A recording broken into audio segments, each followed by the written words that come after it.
Hello বন্ধুরা, তোমরা সবাই কেমন আছো? আশা করি সবাই ভালোই আছো। আজ বিকেল থেকে না আকাশটা মেঘলা হয়ে রয়েছে, আর দেখো সন্ধ্যাবেলায় মুষলধারা বৃষ্টি হচ্ছে। আর এই বৃষ্টিতে না আমার একটু ভাজাভুজি খেতে বেশি ইচ্ছে করে, তাই মাকে বললাম রাতের ডিনারে লুচি আর সাদা আলুর তরকারি করার কথা।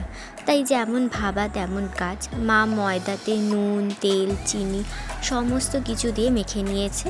তারপর দেখো আমি মায়ের হাতে হাতে একটু লুচি বেলে দিচ্ছিলাম আর মা ভাজছিল।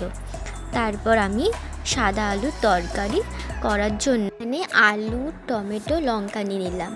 এবার দেখো আলুগুলোকে খোসা ছাড়িয়ে নিয়ে ডুমো ডুমো করে কেটে নিয়ে জল দিয়ে ভালো করে ধুয়ে নিলাম। তারপর টমেটোটাকে ধুয়ে কেটে নিয়ে তারপর কড়াইতে তেল দিয়ে তেলটা গরম হয়ে এলে ওতে কালো জিরে হিং দিয়ে আলুগুলো দিয়ে দিলাম।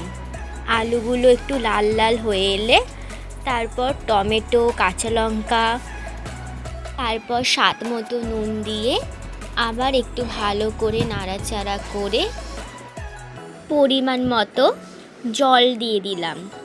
জল দেবার পর আবারও একটু ভালো করে সব কিছু মিশিয়ে নিয়ে ঢাকা দিয়ে 10-15 মিনিট রেখে দিলাম।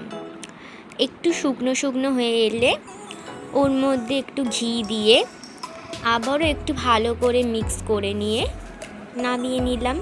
আমার তো এখানে রাতের ডিনারটা রেডি হয়ে গেল। তো বন্ধুরা, আবার তোমাদের সাথে দেখা হবে নেক্সট ভিডিওতে। শুভরাত্রি সকলকে।